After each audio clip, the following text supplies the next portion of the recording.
All right, so it's January 23rd, Friday. Uh, the day after yesterday's clip, but it's only 10:30, so 2 hours into the market, and I'm deciding that I want to stop trading for today. We're getting a lot of traps, and there are some times where I had to enter twice because we got trapped, but overall in the day we're up about 480, about $500. Nothing crazy. It's ironic that our best day was with one contract. I think the last 2 days were very choppy, but we're gonna go through that. So um, let me bring up the statistics. There you go. Okay, so let's start with today. So today we were about what was it, $550 in profit on the day. Um, Two losing trades and then two break-even trades. So, win rate 77%, but it's not really 77% because we had two break-even trades. Just paid for the commissions. So I guess the good thing about today was largest winning trade was bigger than the largest losing trade, just because the average days range was lower. So that's good. But yeah, there's not much to say in terms of statistics here, but when you see the chart, you'll understand what happened today. But let's go through the week since it's Friday. So we had three losing trades in the week. This is the equity curve, the P&L curve. So only three areas of drawdown. So max run up was 1800, max drawdown was 292. This is the P&L distribution. As you remember from my recording yesterday, these were from only trading one contract, and then we scaled up to two. And ironically, or unfortunately, I guess, the only three losers were after we scaled up. We're sitting at an 88% win rate. It'll probably drop down a bit as we trade more. But these 2 days have been pretty annoying, but we still had maintained a high win rate, which is good. 22 winning trades, 3 losing trades. I think that's pretty solid. Ending balance at 6,915, so we're up $2,000 pretty much on the account, 40%. I think it's pretty good for 3 days, but have to keep it going. Let's go through. Oh, actually, there is something that I wanted to show, because I wanted to show you guys how I manage my risk at all times on all accounts, because the human mind is very susceptible to behavior that isn't conducive to long-term positive results in trading. So what I do is, in Ninjatrader, I don't want to show any personal information here, but here, let me do this.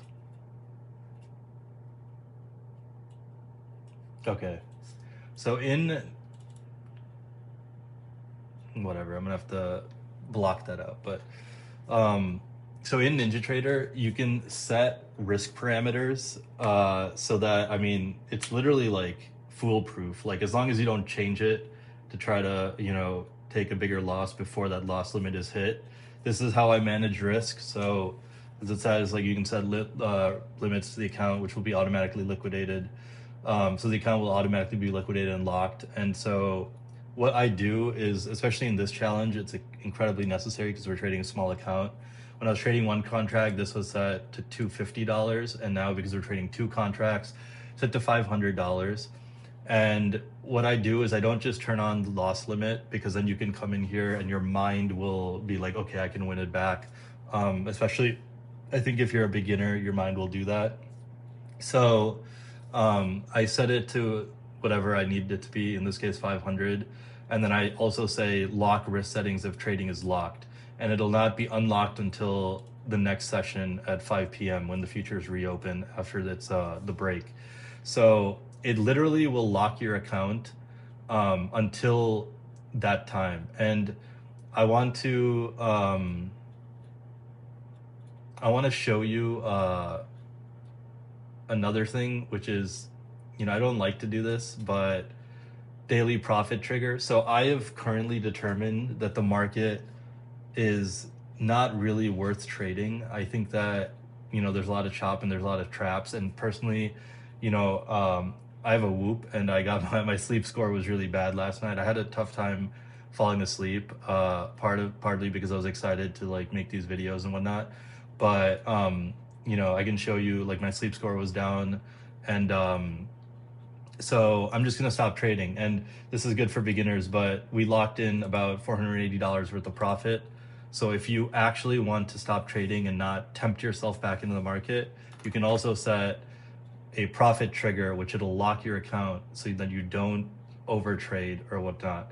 And usually, where I'm at personally, I don't do this, but I think it's a good piece of valuable piece of advice for you guys. I like to keep my profit target or my profit limit uncapped, because it creates outsized gains for loss limits. But like, this is what happens if you do it. So you hit save, it'll lock because this is already triggered, confirm, and now my account is locked. So that's just something that I thought you guys would find valuable, because you don't want to you want to be extremely strict, especially on the downside on your account, because you don't want your mind to screw you over. You want to be able to just not really think about it, lock your account, especially on the loss side, and then things it'll just make life easier. So then on the winning days, you max will lose like one winning day for a losing day, but whatnot. Yeah. So next, I want to go through some of these trades, and then I have some live footage that I can commentate over. So this day was very weird. So we came into the morning. This was market open 30. I drew these lines immediately. Thought that would be a trading range type behavior here. We sold off. The first trade was a second entry long failure. It closed below the moving average. Took a scalp here. This one worried me a bit, because as soon as I went short here, we saw this bearish activity, a big order of shorts or of sells, and I thought there might be absorption, but you kind of just have to hold through, and I ended up getting my scalp. When you see the live footage, you'll see that I was kind of I don't know if I showed emotion, but I was kind of startled that we had this big sell area here, because you don't want to see big selling at like near the low of a trading range. But yeah, that was that trade. And then it got very very annoying very quick. So this trade, okay, so we broke out of this trading range, and we were getting absorption of buyers, and some of the selling was was successful, and I thought that we wanted to fade the breakout of this trading range back into the range. And so I went short here. I'm gonna move this. This was a measured move. So we went short here on a failed second entry long. So this bar broke the previous bar, and then this bar broke this bar. So this is a second entry long, but we are in a trading range, so we want to be looking to short at the high of a trading range. And then if you look very closely to what happened here, it's quite unfortunate, but this is where experience comes into play. So we went short here, and our stop was right here, and we got stopped out one tick above this bar, and it immediately turned back down. So this is just a liquidity test, and it happens quite a bit during trading ranges, because there's so much back and forth, and no one is really losing like in this market, because what algorithms are doing is they're scaling in on both sides. So if you are an institution and you're short with your algorithm, or however you're trading, you're scaling in because you understand that the probability of making money, as long as you manage your position correctly in a trading range, is extremely high. And what I mean by that, even if you went short here and you're an algorithm, you're scaling in at key levels. So you're scaling in, you short here 1, you short at the moving average 2, you short on this break here 3, you short at the high of the trading range 4, or maybe even the high of this 4, and then 5. And now your average price is around, this area. And then as the market starts coming back down, you're shorting more. So then your average price moves up slightly, and they were able to get out break even. So in a trading range, usually everyone is making money, or the algorithms are making money. Not, retail traders can't trade like that, but most of the time the market will retrace to the half of the most recent high and the most recent low. So like an example of that would be here. So if you went short here as an algorithm, you're scaling in, you probably shorted more here. You might be shorting, this area right here. You're definitely shorting here. There was a lot of selling here, and you're shorting at the high. Now your average price is around here. So some algorithms probably took profits, which caused, this market to go back up because there's profit taking by the shorts. But then additionally, there's more shorts entering thinking that we're going to hit the low, and it constantly just goes back and forth throughout the entire day. All right, so I just was carrying on with my day, and I ended up looking at a chart of what the markets did after I left. I was just curious, always want to see if I missed trades or there were more opportunities. And I was talking earlier about how when trading range type behavior has been set early in the day, it tends to continue. And this is what the market ended up doing. So we stopped trading near that high of 69, 64. If you remember, that last long trade was right after the high was made. And as you can see, the market completely sold off. So when I was speaking about institutions and algorithms that scale in and they don't really exit if they don't have a reason to, because the probability of winning is high, this is exactly what I meant. And not only did the market come completely back down, it also rallied again to let whoever was trapped on the long side also get out.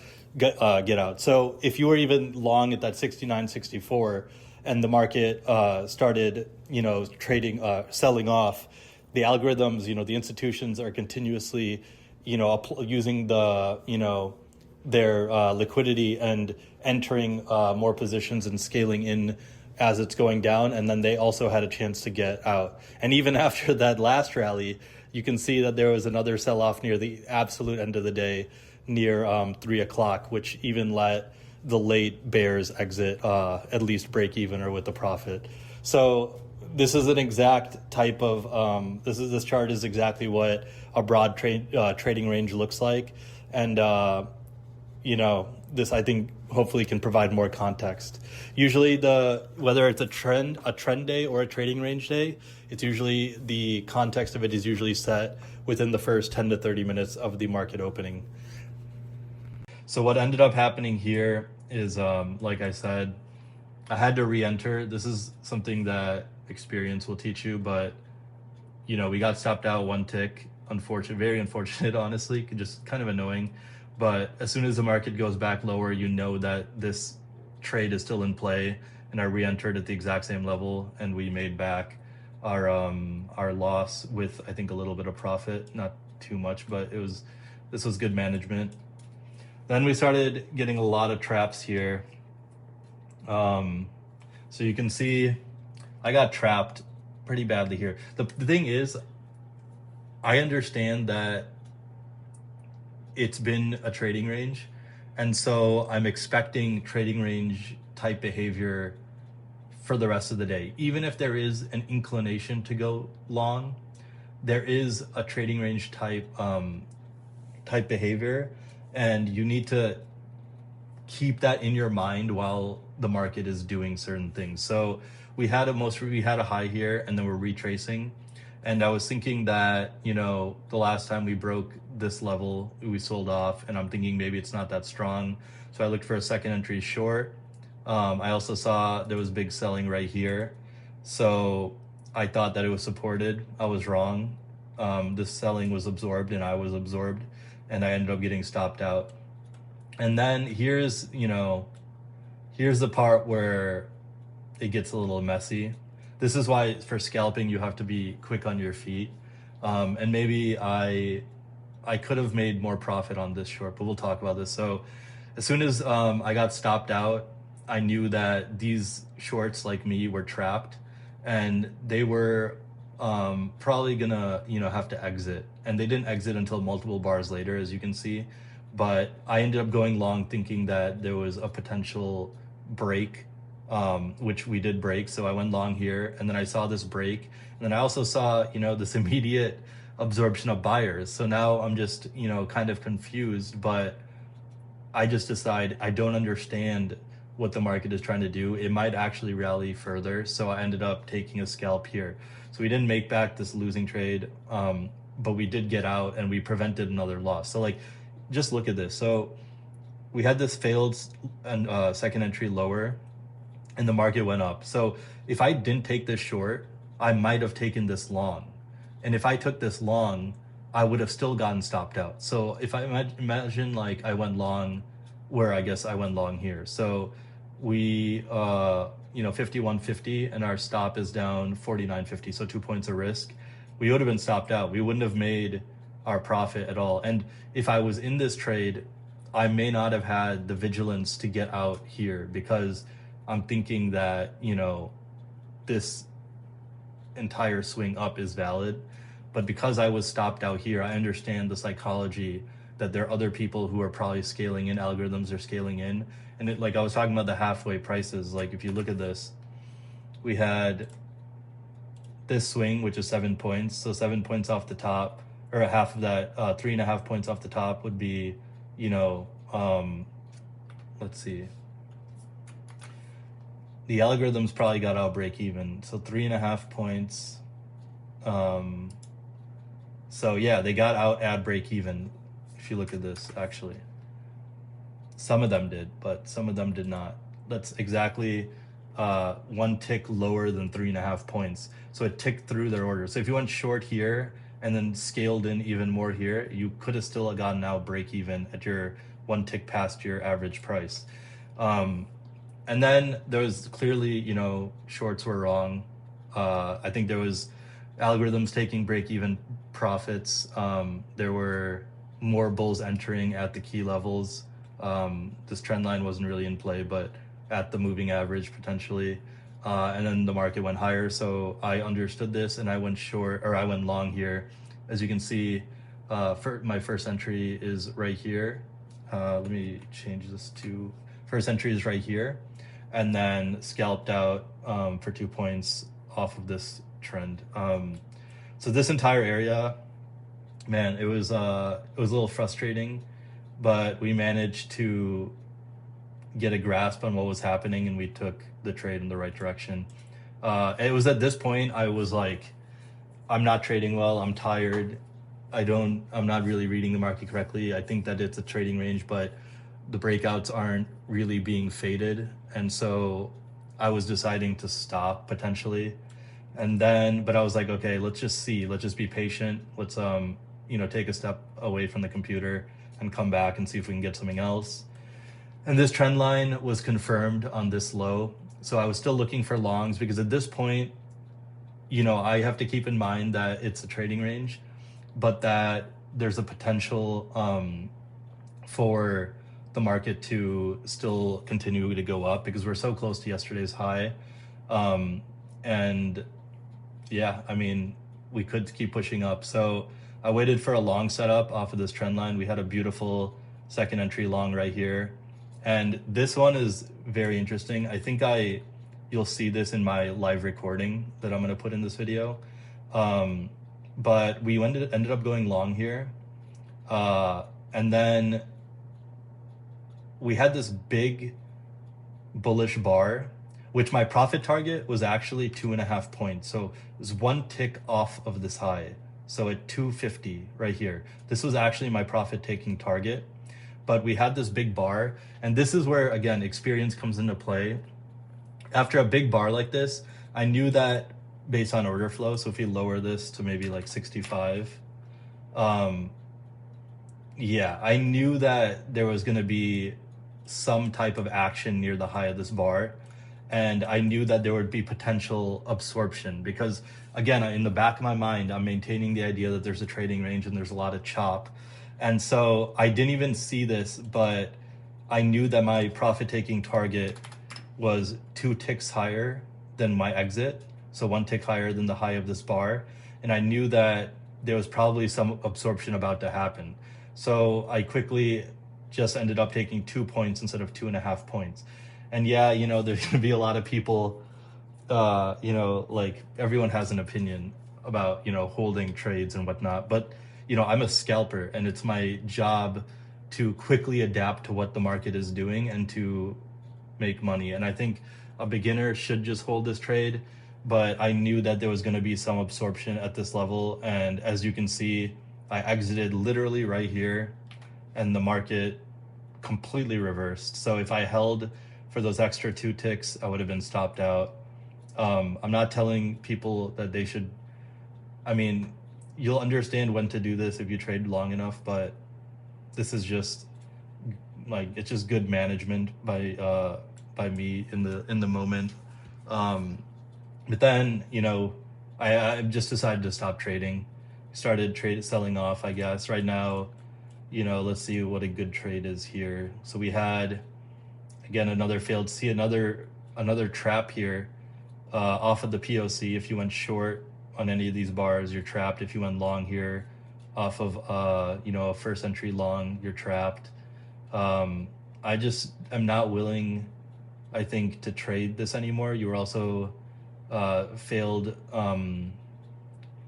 second entry long off of the first breakout of this channel. Usually when a channel breaks or trend line breaks, you're expecting resumption to try to get a new extreme. The second entry failed off of this extreme, and then it succeeded on the third. Like, I think, you know, Fridays are, I'm not gonna say they're bad, but you know, in my opinion, I tend to lose more on Fridays than any other day. And I think I'm good. Like, I'm not willing to really trade anymore right now. So a few things for next week. So I'm taking a trip to London on Tuesday night. So in terms of videos, I'm going to maybe put one out Monday and Tuesday, or maybe I'll do a video on the end of Tuesday. Or I guess, like, we could do a video the end of Tuesday, or I'll put one out on the weekend when I get back. I'm getting back on Sunday at like 5. I can put out a video on Sunday. And it might be cool because I can like show you guys what I did in London and stuff. I'm just hanging out with some friends. But that's the game plan. So next week we only have 2 days of trading, and then I'm taking 3 days off. And we will, we'll catch back up then. So I'm gonna show you some of these live trades that I took and how I managed it, and maybe I'll do like a voiceover, and then we can, we can move on from there. So sell the stats. Oh, another thing, I'm gonna include brokerage statements. I'm gonna include brokerage statements because, again, the trading industry is just so fraudulent. Nobody, you know, provides any proof that they're really doing anything or making any money. So I'm going to provide brokerage statements. The statements usually come in around like 11 p.m. So I'll wait until then and then probably publish this video tomorrow, and you'll have full proof of the trades. And yeah, I think it's pretty fun for me to make these videos. It's like very cathartic, and hope you guys enjoy.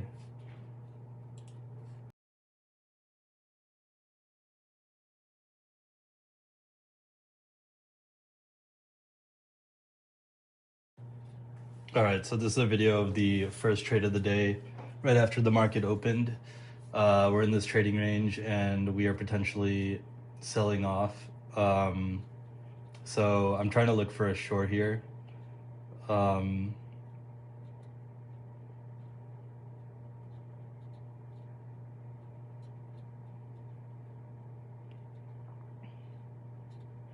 we're gonna quickly form this second entry long, and I'm thinking about going long because it's being supported by the big buying on the left, but I decide, you know, we're in a trading range, it's probably not the right thing to do, and that bar just filled as a doji and we're lower than the moving average, there's a lot of reasons to actually be looking short. So I look for, there was a failed entry failed entry long, and I'm looking to short if this bar gives us a bearish signal. So it's finishing bearish. We have about 300 ticks left.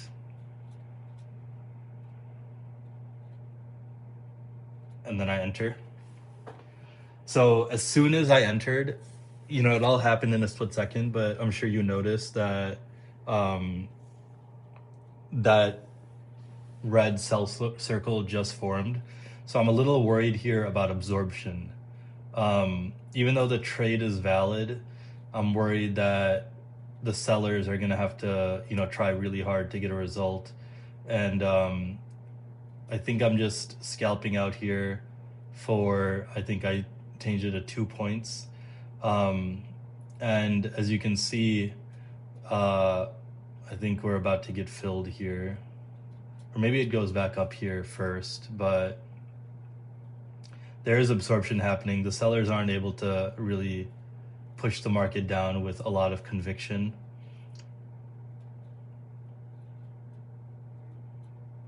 But I think we see, I mean, look at this. This is very worrying because we might just be trapped. But, you know, the market does come back down. Selling pressure is decent. So we keep our profit target and we're looking to scalp out at that 2 point exit. We scalp out and then the market immediately reverses. So, you know, we could have easily been stopped out on that trade, to be honest. Okay, so this was one of the losing trades from today. Honestly, looking back, I should have been more patient, but I did think that we were going to continue trading range type behavior and we were going to move lower. We're so extended from the EMA, but it was a mistake. This is just the loss. You know, I just get stopped out. We immediately reverse off of, I got trapped, like completely trapped, only went one tick in our direction. And here you can see I'm even trying to like get out because I realize that I've been trapped. It just, you know, I didn't have much time to really do anything, and then I just held. It's very unfortunate, but that's that. And then we moved on. All right, so here's a video of me live trading the last trade of the day. So what happened here is I saw the market pushing up a potential second entry, so I'm getting ready to place my trade. You want a good bar, so it's still a bearish body, but it's a doji with a big tail, so it means there's sellers that, you know, are disappointed after that. So I'm waiting for a break of that high, of the previous bar high, and then I will enter. As you can see, I'm just waiting patiently.